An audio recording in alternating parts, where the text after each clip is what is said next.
Selamat sore Pak, selamat sore Pak Gubernur. Saya Ega Nikola Susuro. Saya sering ikut webinar dengan Bapak di CNP Indonesia. Saya ingin bertanya nih Pak, bagaimana cara kita tuh, kan kita kan banyak isu-isu yang beredar nih Pak, kayak semacam adanya pertikaian antara satu dengan yang lain. Bagaimana cara kita tuh sebagai anak-anak muda tuh untuk mengajak bahwa kita semua tuh bisa menjunjung tinggi perdamaian Pak.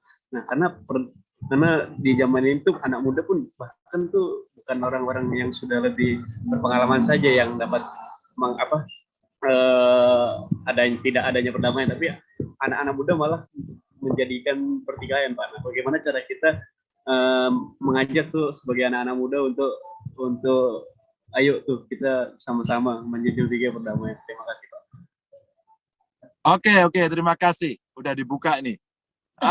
Ega, terima kasih, Ga. Anak-anak muda yang juga bikin persoalan nggak juga. Banyak anak muda yang kemudian dia justru yang memberikan kepada orang tua contoh. Sehingga suatu ketika saya didatangi anak-anak muda ASEAN waktu itu, katanya mereka juga lagi mangayu bagyo atau ikut merayakan G20 ya. Terus kemudian mereka datang ke Jawa Tengah. Kemudian kita diskusi, yang mimpin anak dari Filipina waktu itu. Menurut saya menarik sekali. Dan mereka cerita perdamaian. Apa yang mau saya sampaikan kepada kawan-kawan?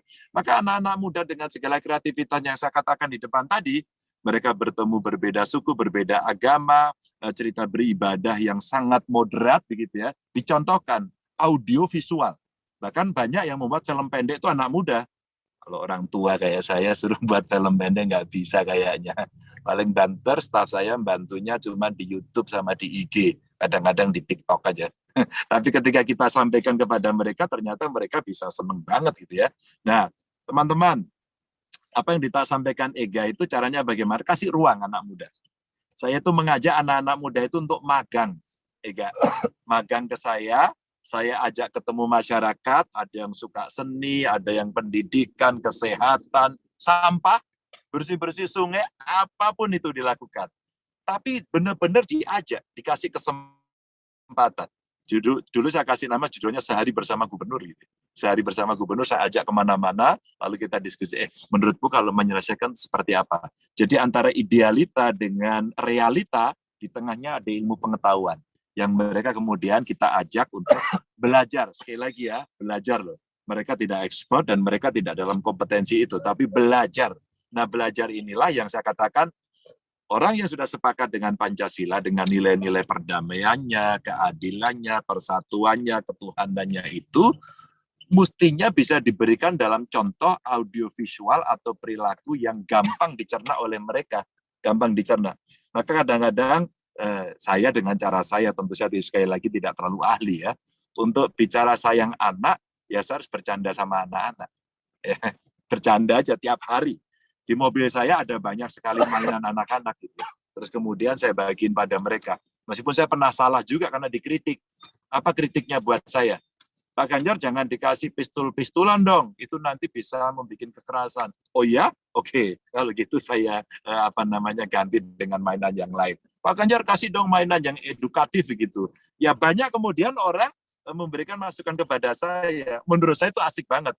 Tapi ketika dulu saya awal-awal membagikan mainan pada anak-anak, saat itu juga tidak ada yang kemudian menginisiasi, Pak Ganjar bagiin dong mainan buat anak-anak. Nggak ada. Saya inisiatif aja. Tapi ternyata itu merangsang publik untuk kemudian bisa memperbaiki atau punya ide, punya gagasan untuk itu. Jadi Ega, bagaimana caranya? Anak muda itu sukanya apa? Sekarang sukanya digital, ya, sukanya dia kolaborasi, ya. Berikan ruang itu, sukanya e-sport, katakan, gunakan itu kemudian kita tampilkan, kita kasih rekognisi, maka model saya. Kadang-kadang mereka yang berprestasi saya podcast, saya bicara, kita kemudian viralkan gitu ya. Terus kemudian kadang-kadang, karyamu mana? Kasih dong ke saya. Atau kalau saya pengen masif, saya buat lomba, saya buat festival, dan yang terbaik kita kasih reward, terus kemudian kita promokan, dan anak pasti sangat bangga. Karena kita selalu mengatakan, kamu hebat, kamu baik, kamu bisa. Maka itu yang kemudian membuat giroh berprestasi mereka selalu bisa muncul. Jadi ada banyak cara, Kak, anak-anak ini bisa tampil untuk ikut serta berproses, ada learning prosesnya, merasakan, mengalami learning by doing gitu ya. Itu menurut saya cara yang paling bagus. Saya kira ya, siapapun di antara kita, kalau dia dikasih peran, dia dikasih ruang, maka dia akan merasa terhormat. Apa sih istilahnya? Kalau bahasa Jawa diuwongke.